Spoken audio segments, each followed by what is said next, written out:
Chris are not telling the story, but I know plenty of them. One that I remember when Sarah said that they were going to get married, and then it was, but he hadn't introduced himself to me as my daughter's suitor. And being the protective father that I am,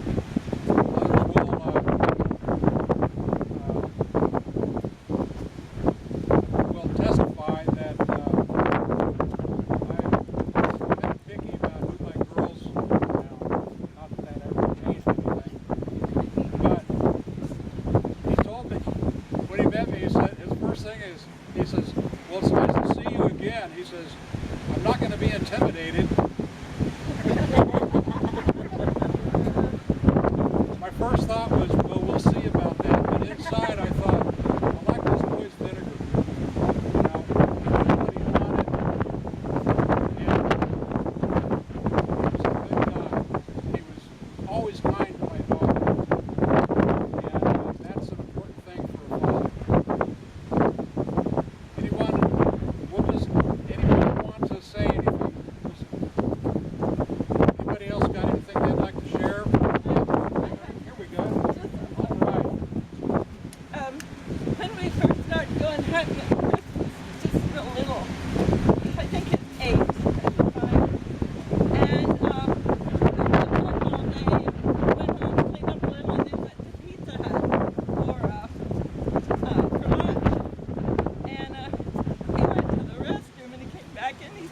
Grandma, he said, that tile all over the floor, he said, I'm just still looking for points. We used to do that everywhere. Always looking for points. Go ahead and tell your story. Well, I have something. Whenever he was 8, 9 years old, we went to Joyland, and they had this cutout, and it had a great big old mouth of a fish on it.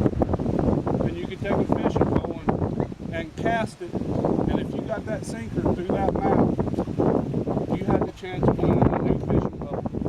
And you had the opportunity of an open base reel and a Zebco 33. And when they went to hand him the Zebco 33, he said, I don't want that one. He said, I want to use the open base. There was a man standing behind me, and he started laughing. And I said, what are you laughing at? That boy can't do that. I said, watch. And he took that rod and reel, and he cast it. And it literally just floated right into that mouth. And I turned around and I said, this boy's been fishing 2 or 3 years old. And he can use any reel out there. I was so happy. And he won the fishing pole. Yes, and he won the fishing pole.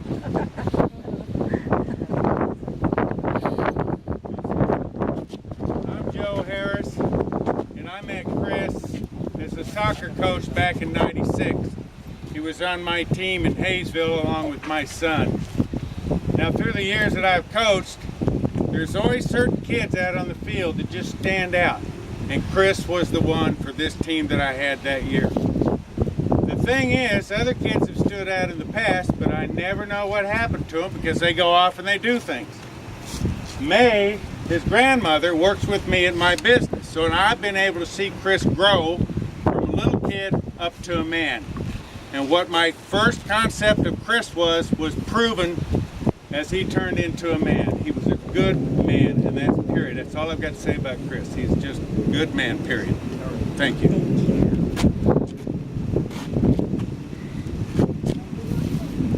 Well, we're on a roll. Anybody else? Come on up, Gary. You know you want to. You should have brought that thing up. Chris was the first person that ever took me arrowhead hunting, and he showed me how you do it, and we didn't find much that day, but I hunted with Chris a lot.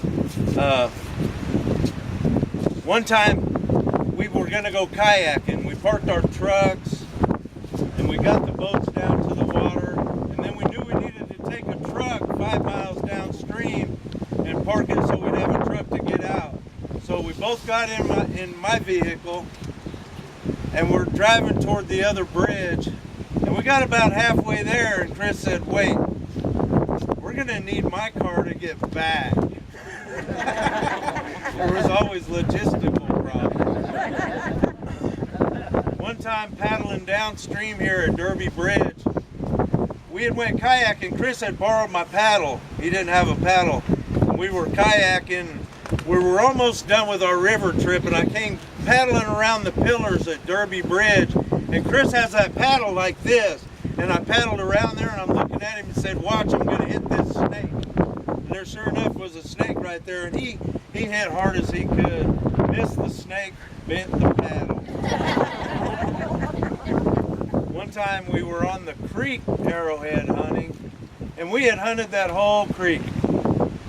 And I had to go to work, so we had to hurry to get back to the car and get off the creek. And we were hot-footing it down the creek, and we had hunted very thorough going up creek. And just coming back, we were almost running to get to the car so I could get to work on time. And Chris said, wait! And he reached down and found the most beautiful, tiny little paleo plain view point. Just the most beautiful little plain view point. He had an eye for that stuff.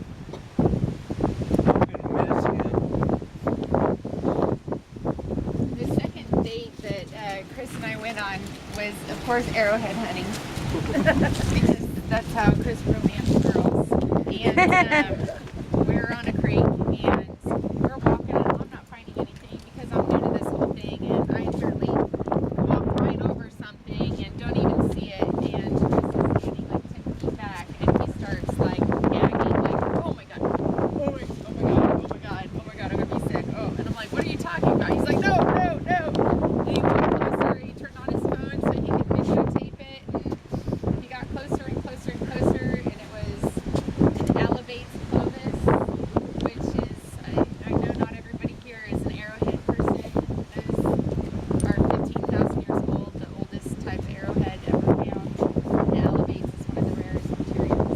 But I thought, oh my gosh, this guy is getting sick to his stomach over an arrowhead. What is going on here? Chris and I had a lot of arrowhead hunting dates. I know where I got my sick and twisted sense of humor from my dad and from my brother. Sorry, Mom, we're just not quite there.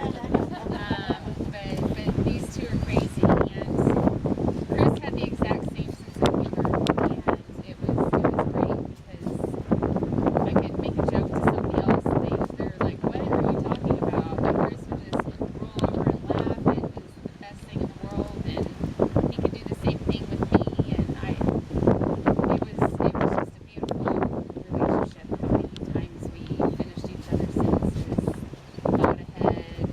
I was just about to say that. You're stealing words out of my mouth, and it's a beautiful, beautiful relationship. I'm gonna miss them.